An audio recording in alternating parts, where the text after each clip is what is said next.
السلام عليكم، أهلا بكم في قناتي للرحلات الشيقة والأسطورية والخطيرة. وهذه المرة الرحلة الأولى للمصورة. طبعا الرحلة الأولى المصورة، لأن عندي رحلات بزاف في جبال بزاف، ولكن ما كنتش أصور بطريقة يعني نقول للهواة. فاليوم في جبال جنوب سطيف، وبالتحديد في المنطقة اللي راكم تشوفوا فيه وفي الخريطة تاع جوجل ايرث. وراح نوصل إلى مناجم بوطالب الأسطورية. هذه المناجم يعني صعيب بزاف أنك توصل لها. ما كانش طريق شقها، يعني شقوها تاع الغابات للوصول إليها من أي جهة، سواء من الجهة اللي من هي جهة جبل بوطالب وبني علام، أو من هذه الجهة من جهة راسيس. اللي ما كانش مجرد يعني مسار قديم للناس تاع بكري، الناس اللي عايشين ثم، وربما يعني تم تجديده وقت الاستعمار. أنا درت مسار من عندي بخرائط جوجل ايرث، نتبع واحد الواد حتى نوصل لأعلى الجبل، ويفيتيت المسار القديم، خاطر ماكش المسار القديم ولا خطير بزاف بسبب انهيارات الصخور العملاقة. ويعني الذهاب من ذلك المسار أصبح شبه مستحيل، لأنه انهارت عليه الأحجار وانتهى بشكل كامل. المسير القديم هذاك بقات منه أجزاء فقط، وأعيد وكرر وخطير بسبب انهيارات الصخور العملاقة، حذاري منه.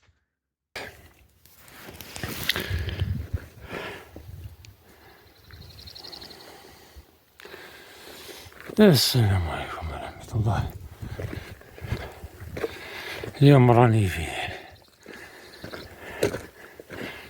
جبال الجنوب ولاية سطيف، مع الحدود مع ولاية مسيلة وبناتنا، وبالتحديد في سلسلة جبال التي يعني أقدر نسموها سلسلة جبال بوطالب. فيها عدة جبال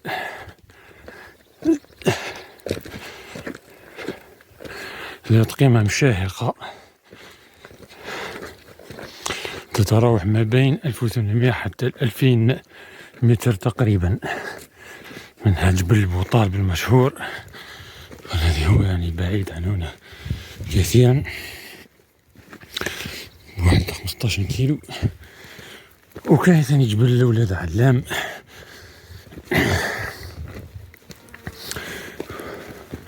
وكاين جبل الشيرن،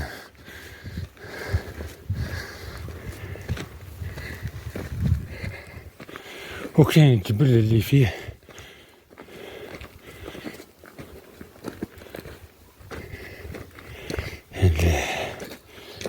اليمين تاع بوطالب، أو مناجم بوطالب، وهو اللي راني رايح ليه. راني رايح تاع بوطالب، راني طايح اليمين تاع بوطالب.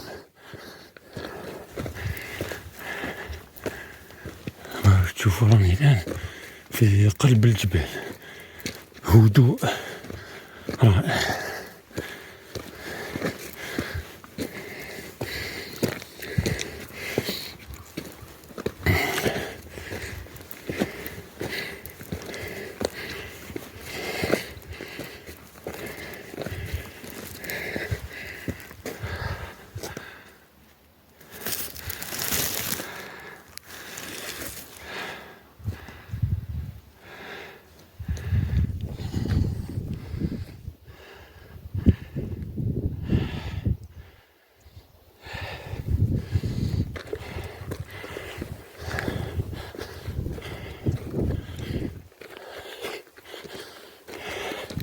هذا راهي غير الدخلة برك. وين راني من البلاصة اللي راني فيها حتى اليمين كان يعني قياسا 2 كيلومتر. قيسهم كما يعطوها فول دوازو بالطيران الطير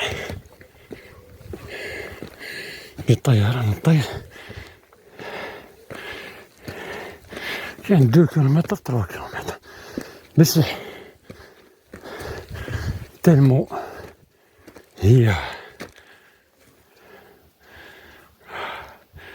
تنموية جبال. هذيك 3 كيلومتر قدر 10 كيلو، ماشي طريق نورمال.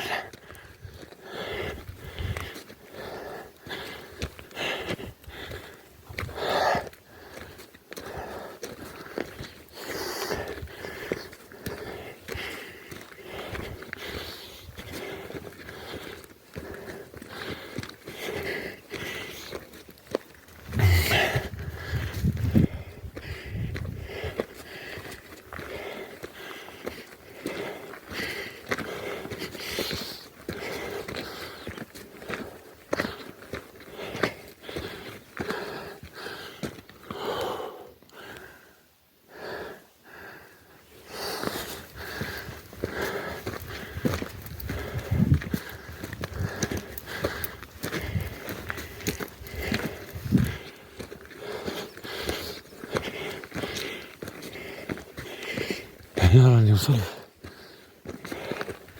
للطريق اللي تدي للضريح. هاد الضريح هكذا سميوه ضريح سيد أحمد بن قبلي، يعلم الله. هو صح ضريح تاع إنسان ولي صالح ولا خرطي تاع الصوفية.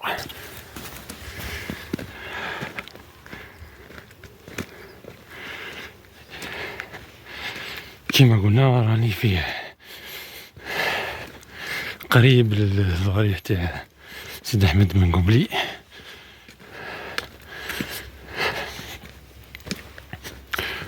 أنا قريب نوصل ليه، من ثم تبدا الرحلة تاعي المناجم بوطالب.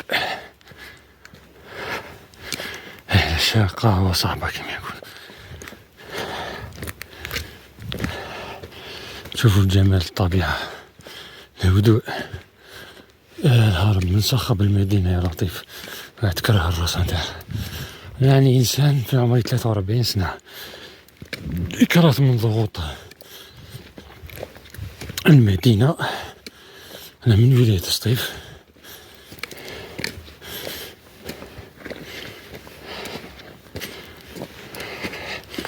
يعني كرهت من ضغوط المدينة والمصايب اللي فيها والكوارث اللي فيها والعياذ بالله.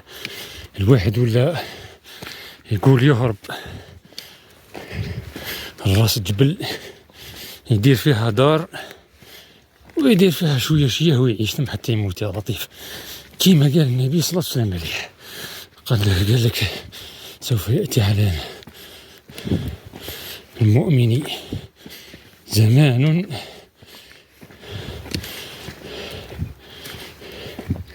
يعني خير ما في الدنيا له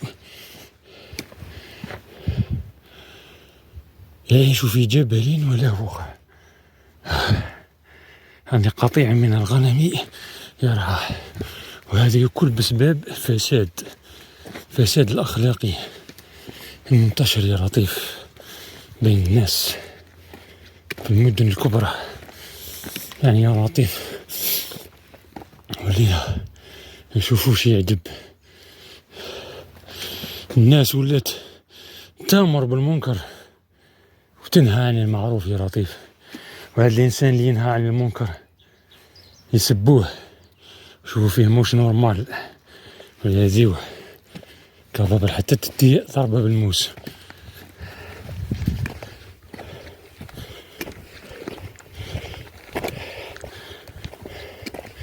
وإذا ما نقدروش نأمر بالمعروف مرة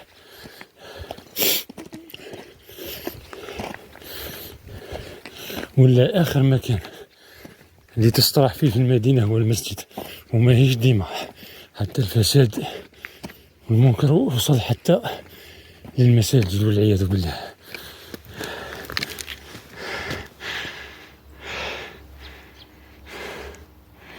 وراكم على بالكم كما يقول، ما كثروش الهضره والحكايه.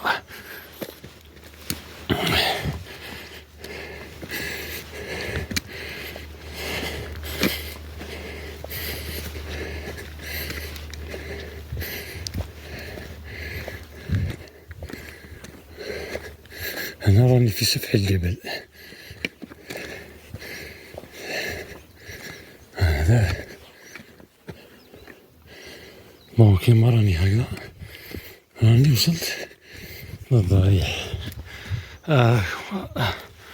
الضريح هنا كاين الفسحة هذه،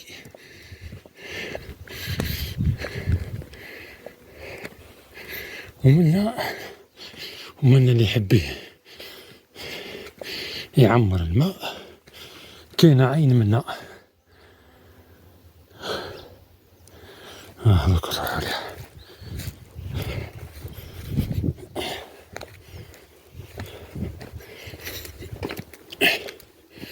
شجر التوت اللي يوجد في الخريف سبتمبر.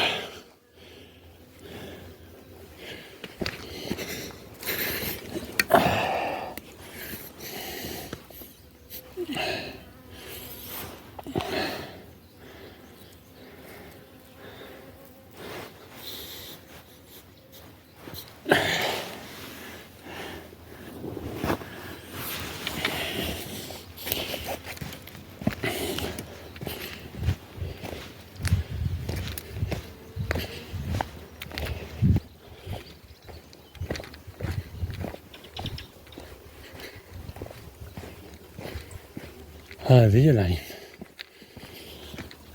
العين هذه هي.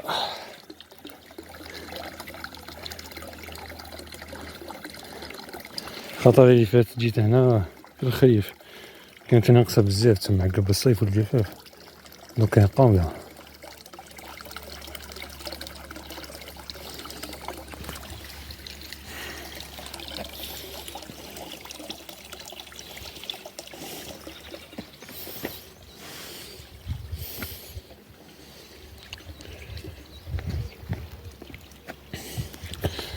نوليو على طريقنا.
هو الضريح تاع سيدي أحمد بن قملي. كما أنا بالكم أمور تاع الصوفية، من الأمور ذي لها علاقة مع الشرك بالله والعياذ بالله. هي الكرامات والبركة كاينة في بعض الناس وبعض البشر، هذه ربي أعطيها للناس. لا أعطيها للناس خاطر ماكش تلقاهم ناس من نسل الأنبياء، جميع الأنبياء من نسل صلى النبي صلى الله عليه وسلم، أعطيهم ربي البركة هاي. تتبرك بالناس كيعودوا حيين ما عليه. النبي صلى الله عليه وسلم كانوا يتبركوا به بشيء كي كان حي. أما وين الإنسان كيموت خلاص بركته راحت معاه. انت راك لهنا راك تجي تتبرك بالشيء اللي ما عنده حتى معنى، راك تجي تتبرك بالتراب، راك تجي تتبرك بالمجهول. مع البايك شنو كاين في العالم الاخر. هذا الانسان هذا غفر له ربي صح راه راضي عليه، راه في الجنة ولا راه في النار وانت راك تجي وتدري.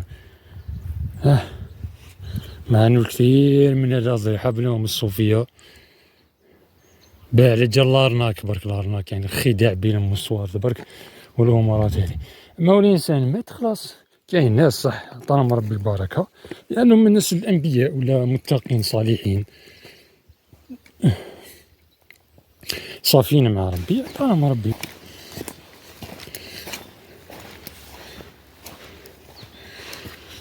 بون الطريق تاعي راح تبدا من هنا، نطلع مع الجبل من هنا كيما نعدت لكم في الخريطة حتى نوصلوا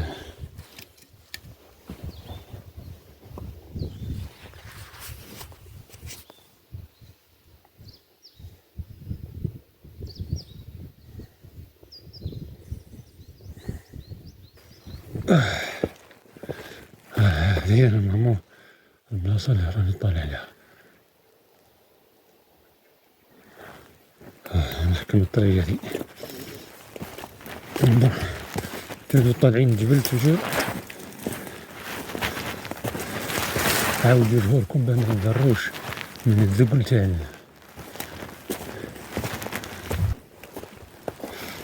الأحمال تاعكم تاع الوزن تاعكم.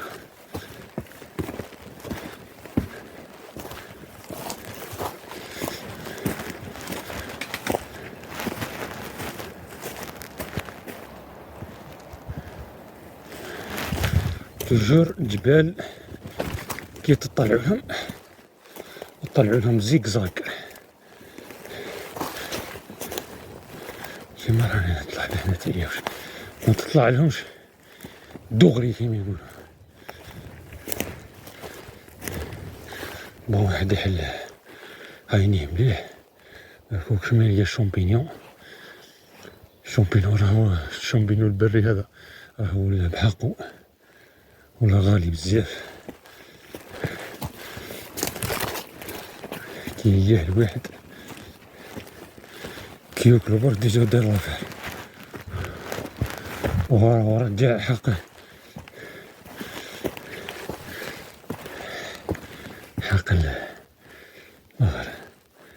الفواياج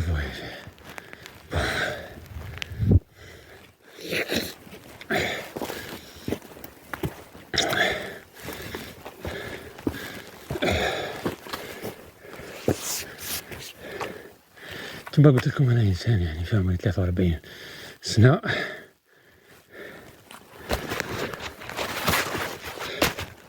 حب المغامرات يعني في الجبال. شنو المغامرات صعيبة، البلاي نروح للبلايص اللي جامي راح ليهم الناس، اللي راح ليهم الناس قليل، باش نجي على حاشية الجبل ونشعل النار ونقول اني درت كومبينغ، نقول اني درت تخييم، ما عنده حتى معنى. لازم واحد يروح ويتوغل في البلايص اللي ما يراش لي ماشي. ثاني شمال الجو نباتات مليحة،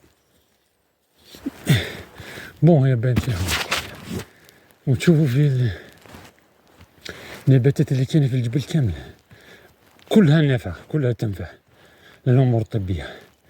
كاين اللي عرفنا باش تنفع وكاين اللي مزلنا نكتشفوها. بون تما يعني هذا الجبال تاع بوطالب والشيرن واعلم شنو ولاد علام والجواي هذه كامل السلسلة هذه راهي تمتد من عين زال حتى ولاد تبان، يعني حتى القريب البرج. سلسلة تاع جبال يعني عملاقة ضخمة بزاف. هي الله أعلم سلسلة جبال بركانية قديمة، سورتو جبل بوطالب، سورتو جبل بوطالب. ولكن الحاجة اللي ماهيش مليحة فيها أنها فقيرة، يعني الغطاء النباتي فيها فقير، ماشي مثلا كيما الجبال تاع شمال ولاية سطيف ولا الجبال تاع شمال الجزائر عامة. باغ اكزومبل ناخذ مثال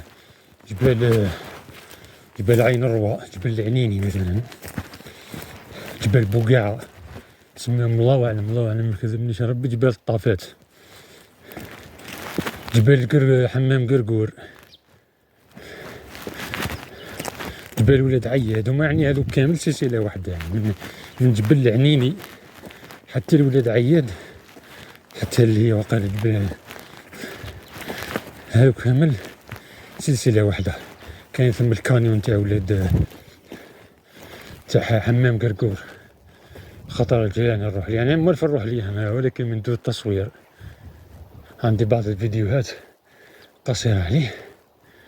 جبل مثلا بابور، سلسلة جبال بابور تاع بابورت، وما خلفها يعني القدام بجاية بها حتى تخرج زيامة منصورية. كاين من جبل بابور حتى زيامة منصورية 15 كيلومتر من السلاسل الجبلية، يعني تقدر توصل من جبل بابور حتى زيامة منصورية ماشي شنياك على بالك هاك رحلة طويلة وكومبينغ تاع على الأقل يومين ولا 3 أيام، هذاك تعود ما تحصرش روحك كومبينغ نورمال. يعني هذيك الجبال تاع شمال السطيف غنية بالأعشاب، غنية بالفواكه الجبلية، غنية بالبلوط، مش مثل هذه سلسلة جبال تاع جنوب السطيف، ما فيهاش حاجة يعني كثيرة تاع حشاش بسبب يعني الجفاف. وللأسف الجفاف اللي هلك المناطق هذه بزاف.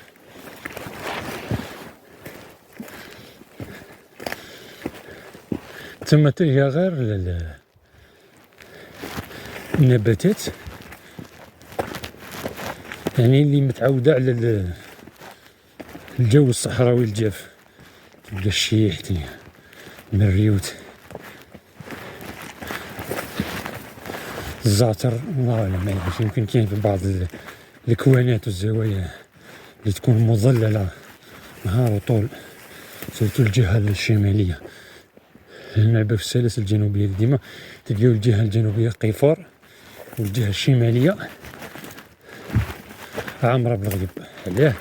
خاطر ماكش الشمس ما تضربهاش نهار كامل، مش كيما الجهة الجنوبية.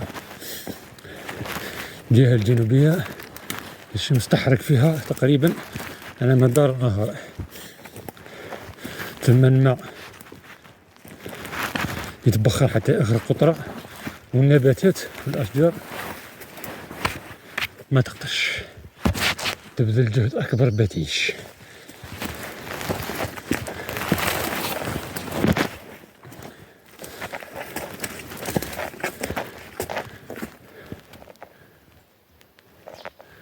نشوف بعض تحركات الحيوانات، يعني هنا في هذا الجبال عامة كاين أنواع كثيرة من الحيوانات، شنو ما تظهرش ولا بيتها يظهروا في الليل، حيوانات ليلية، ولا يعني في يظهروا في الصباح في المناطق النائية كما البصر اللي رايح لهم. كاين الثعالب، كاين الخنازير، كاين ابن آوى. ابن آوى هو موش ذيب، هو حنا شوفوا جماعة بان نفهموه. حنا في الجمال افريقيا ولا في المغرب الاوسط ما عندناش الذيب، حنا عندنا حاليا ما عندناش الذيب. بكري يمكن بكري حتى الصيد كاين الصيد الاطلس في المغرب. بالك المغرب فيه سلاسل جبلية عملاقة، وفي أعلى قمة في شمال إفريقيا، وثاني أعلى قمة في أفريقيا. أعلى قمة في أفريقيا نورمالمون جبل كليمنجارو في كينيا، 5000 وجه. يجي من وراه مباشرة هذا الجبل في المروك ما نعرفش اسمه، 4200 ولا 4500. أنا راه تيماجينيتو على بالك وشني جبل فيه 4 كيلومتر ونص. حنا أعلى واحد هنا عندنا جرجرة 2800 ولا باليش، تسمى الضعف نديرو.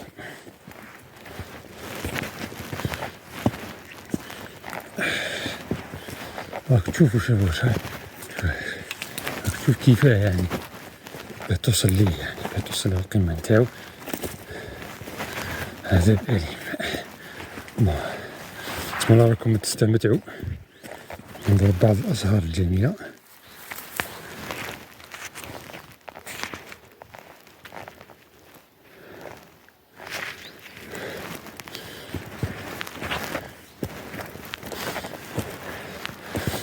الجبال هذو تاع جنوب سطيف تما خلاص راك بديت في حدود الصحراء تما كلحقت المناطق السهبية، وراه على عليها لهنا تليا الشيح، سيرتو في جهة عين زال، جهة عين زال وروح من هنا كاين الشيح بزاف تلياه، الإنسان اللي يحب يجيب الشيح يروح عين زال.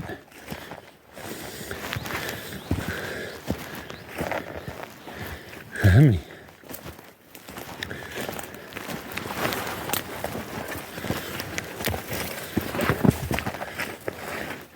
يروح عين زال تما كما قلت لك. كان لحقنا الجهة الجنوب السهوب تما رايحين ندخلو في باب الصحراء، مسيلة وروح ما خلاص كلحقت بباب الصحراء.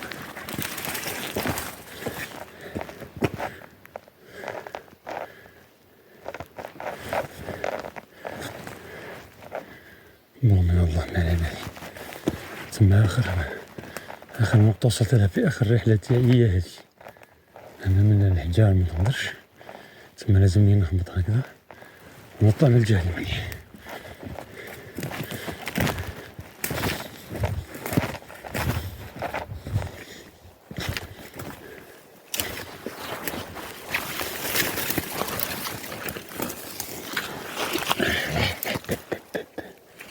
طيب ذاك الشوك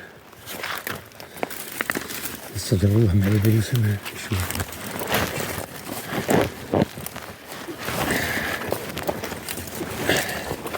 نحب يعني مرات كيما هذا.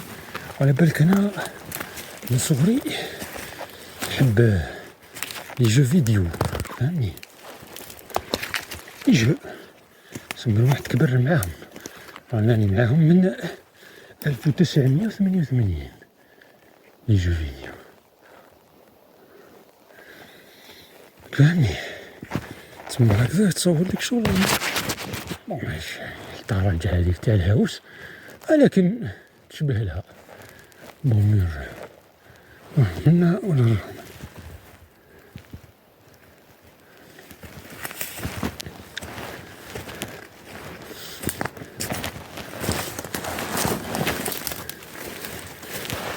في المناطق هذو. شنو حذاري من حيوان واحد. بون واحد يقرا اذكار الحماية من الافاعي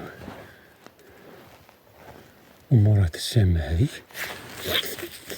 كما قلت لكم نسيت ما تميت لكمش، الذئب حاليا يعني حنا في شمال افريقيا ما كانش الذئب، كاين يسمى بن اوى. بن اوى هذا يشبه الذئب وهو صغير، يعني تقدر تقول كلب.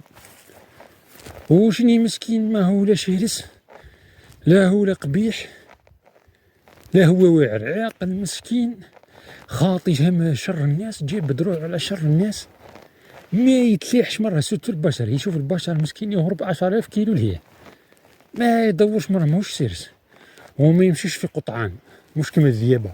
الذئابة يمشيو في قطعان، تما الذئابة تخاف منهم. وباريزومبل حنا كي نحكيو على غابات تاع لوروب، مع أنه ما بقاوش غابات يعني لوروب. أنا مثلا نحكيو على غابات الأمريكان وكندا، سيرتو كندا كي تروح لهذوك البلايص واعرين بزاف، هذوك لازمك تروح بالسلاح، السلاح لازم معاك، باسكو علاه فيهم الذئابة الكبار خلاص، وفيهم لي زورس، راك فاهم؟ فيهم لي زورس الدب.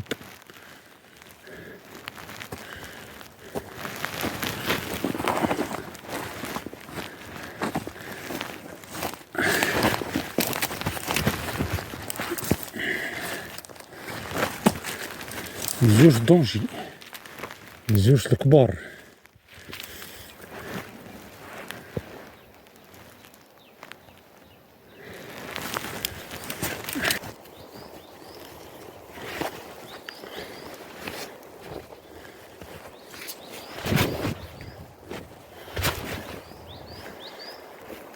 كما قلت لكم الحيوان اللي الانسان يخاف منه بزاف في الجبال هو الخنزير او الحلوف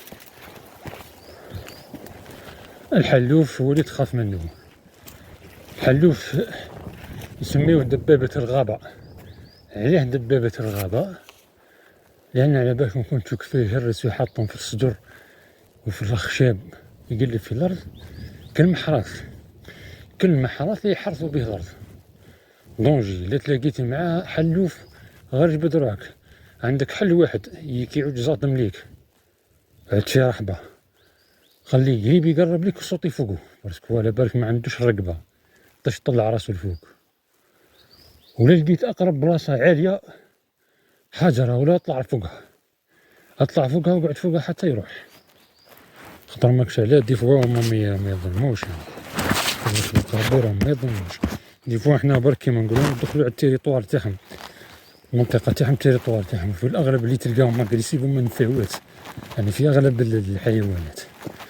هذاك الحيوان النفاوات تلقى تسمى تقرب للبلاصة اللي راهي فيها ولادها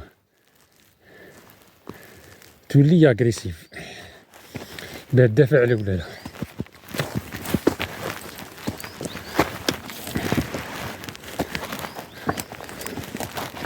تسمى الحلوف راه دونجي، شوف الحلوف واخا الكرة يطير لك راك، يكسرها لك يطيرها لك، درتو العاد كبير و عنده النياب. ويعني في هذا الجبل ما كانش بزاف من الجبال الشمالي اللي كاين منه بزاف، جبال الواعري كيما العنين الطافات وبابو كما راكم تشوفوه. راهي القمة، هذا الجبال منا خاطئين همش اللي فيهم اليمين تاع بوطالب، هذا هو الجبل اللي فيه اليمين تاع بوطالب. في حالات كيما هذه خيركم على بالكم، الصديق والأنيس الوحيد لكم بعد الله عز وجل وهو خير الحافظين.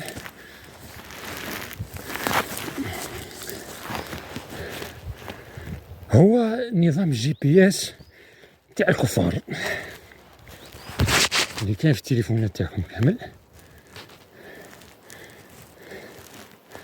وجوجل ماب وجوجل ايرث. كثر خير الشيخ جوجل الكافر اللي ولا خلانا نروحو وين نحبو في اي بلاصه كنا في الموند، وما نتوضروش وما نتلعوش. فكثر خير الشيخ جوجل الكافر. واش راح نقول لكم، هذه هي الحقيقه المره. يعني وين تروح بالGPS ما عندك وين تتوضر، تلقى طريقك دائما، وتروح البلايص يعني عقد البلايص في المدن في الجبال ما تسقسي حتى واحد، ما يشقى تسقسي حتى واحد، عندك ما تدير بحتى واحد، ما تقولوا هذه وين جات والاخرى وين جات. اعرف برك الترونسبور وين يوصلك، لا عندك طوموبيل، والطوموبيل في زمانكم على بالكم ولات من المعجزات السبعة ومن الأحلام.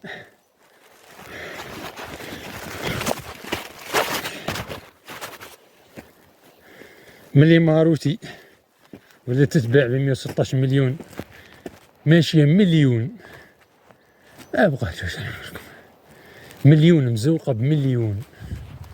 عباك الطوموبيل تمشي مليون خلاص، ما تقولش مشات مليون، قول مشات قد عمر الأرض.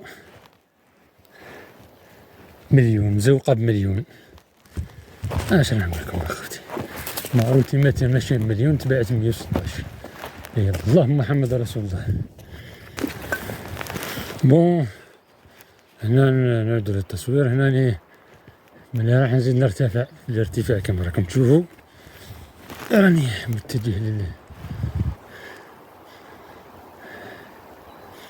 متجه لليمين تاع بوطالب. وكما تشوفوا كل ما زدنا ارتفاع كل ما الغطاء النباتي يزداد خضرة ويزداد تنوع، بدأت تظهر أنواع أخرى من النباتات تشبه مثلا الزعتر. يمكن نجد الزعتر في هذا المكان. يعني من تعرفوا في المكان هذا فيه رطوبة كبيرة وغطاء نباتي متنوع، كي تلقاو هذه لاموس، هذه لاموس عيطوا لها. لاموس هذه تنبت إلا في البلايص اللي فيهم رطوبة كبيرة. البلايص اللي ما فيهمش رطوبة كبيرة يعني جفاف، هذوك راهي ما تنبتش فيهم.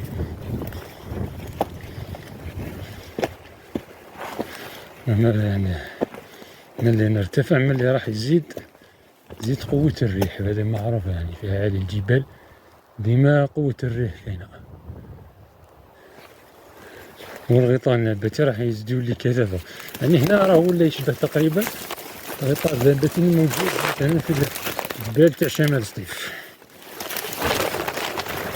البلايص هذونا ما ظنيتش واحد جا ليهم من قبل، باسكو ما فيهمش طرق مرة.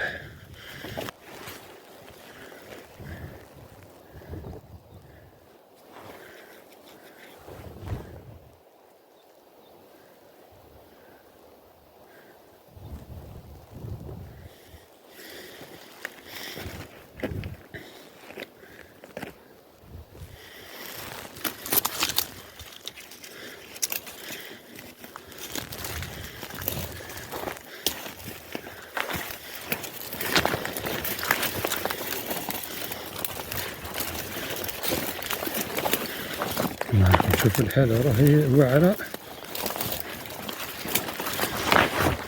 بزاف، نباتات شائكة.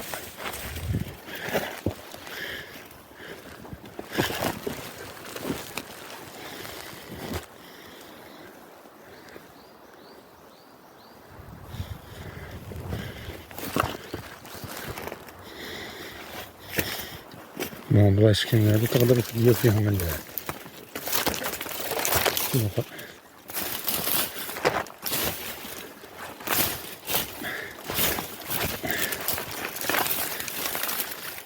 تلقاو فيهم الشامبينيون. والشامبينيون هنا تقريبا كومستيبل ويشبه اللون تاع الحجار راك تشوف فيهم، يعني ما تقدرش تفرقوا من اللون تاع الحجار، لازم تكون عندك عينين خويا.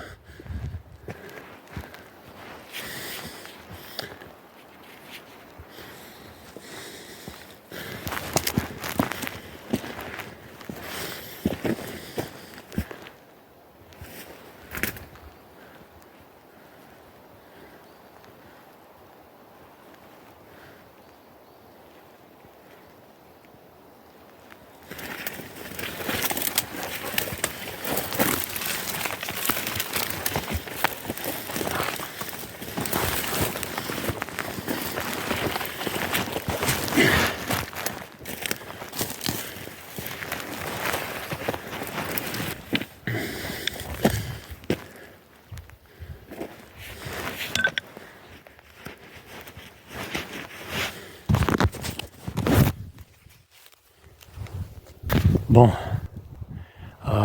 موراهم لهيه هذوك جبال تاع ولاد التبان.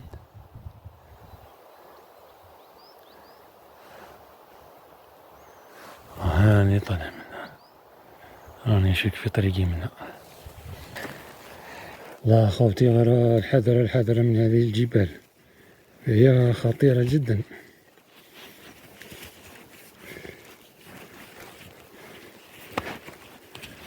هذاك راني طلعت حتى الفوق ولحقت البلاصة مسكرة، ما قدرتش نزيد نتم نطلع،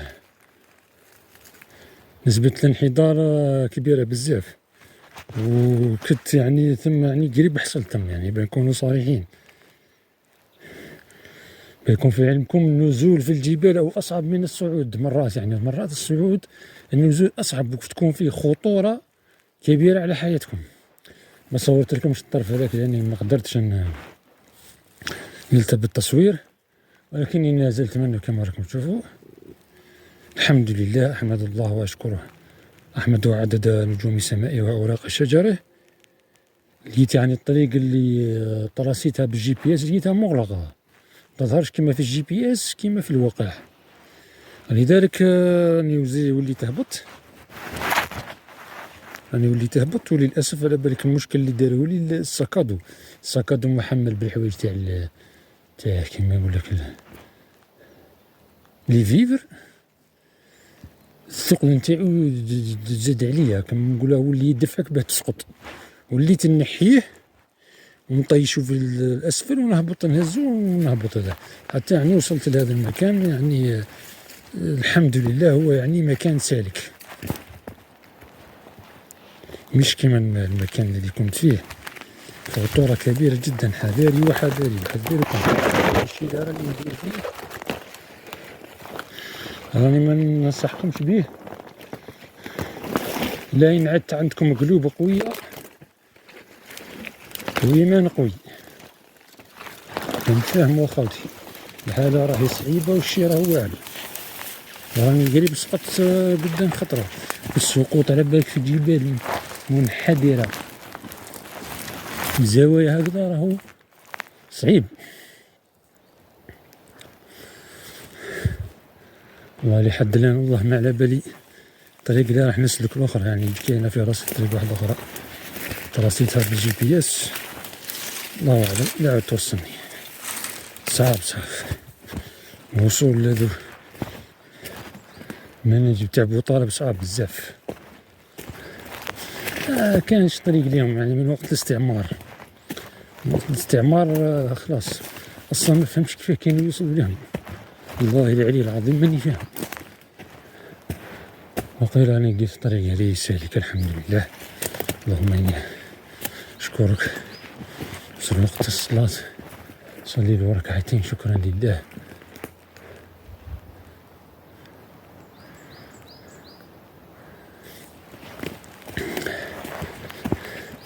هذا يعني أني خرجت منها سالم. يعني الصعود في مثل هذه الجبال راهو سهل، النزول صعب، وعلى بالك الطلعة تجبدك تلقى روحك طالع تبان لك سهل، ومن بعد توصل تلقى حيط مسكر يبان لك باللي كانت طريق وهو مش طريق. ثم الحصلة كي تعود هابط حبيبي بالذوق تاع الساكاد وتشوف العجب، شوف كيف لا جرافيتي والجاذبية تلعب بيك لعب. تبع مجرى الواد هذا خلاص، مادام هو هذا من المفروض أنه يكون سالك.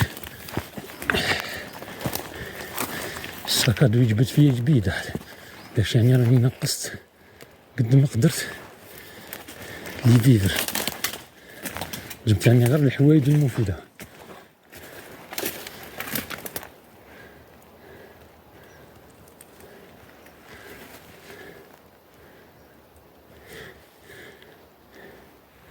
المهم هي مغامرة، ولكن في نفس الوقت راهي خطيرة جماعة، والإنسان لازم يدير في باله دائما بلي الإيمانية والأجل يقدروا يجيو في أي وقت.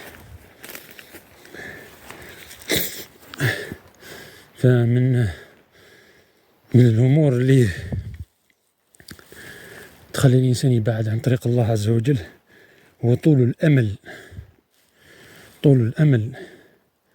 يعني الإنسان يأمل في الدنيا هذه ويأمل في أنه سوف يخلد فيها ولن يموت حتى يأتيه الموت فجأة من حيث لا يحتسب. موتكم على بالكم، تعددت الأسباب والموت واحد. شوفوا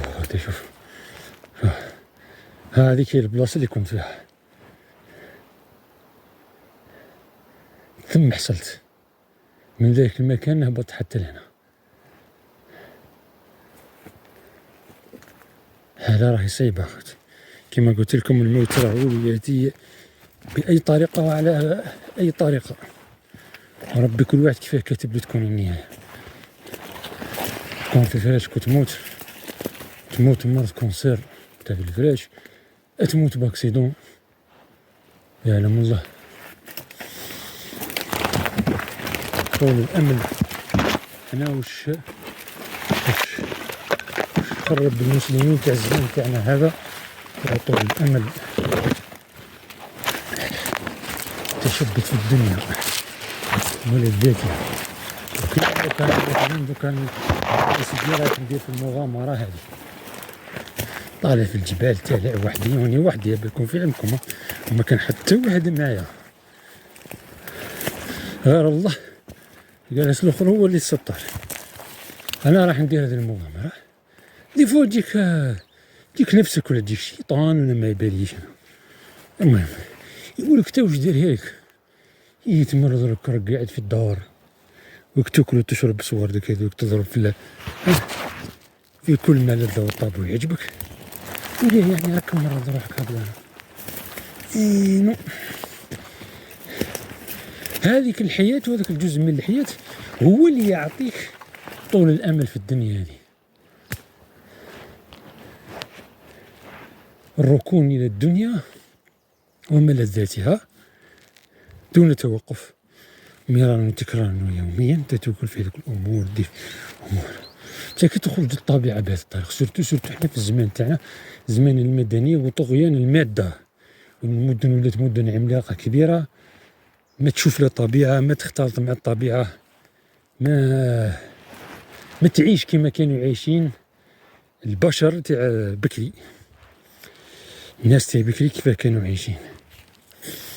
كي تعيش بهذه الطريقة تخرج الطبيعة بالطريقة اللي نخرج لها أنا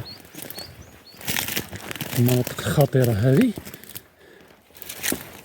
تفهم بلي راك صغير، بلي راك تافه ما تسواش. يعني كي توقف فقط قدام الجبال هذه تحس بالعظمة تاعها، يعني خلق من خلق الله عز وجل هي. تحس بالعظمة تاعها، الثقل نتاعها، الخلق العظيم خلق ربي سبحان الله العلي العظيم.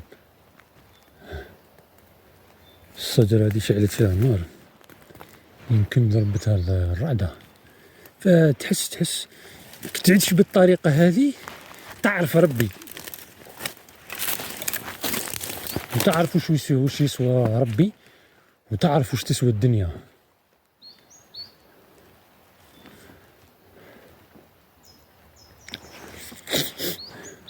وتبقى ديما متفكر الموت،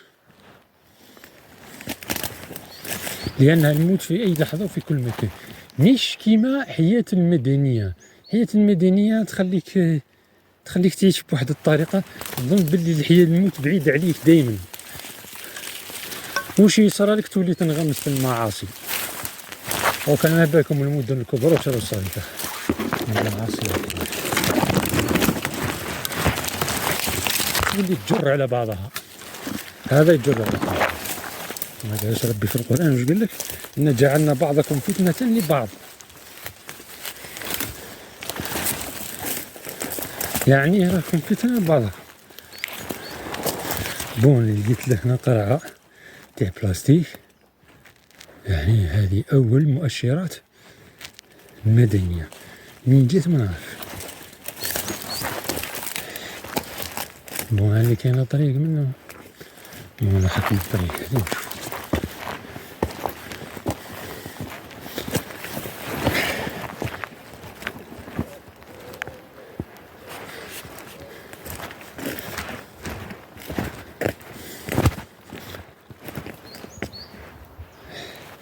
بون نحبس دوكا نشوف الجي بي اس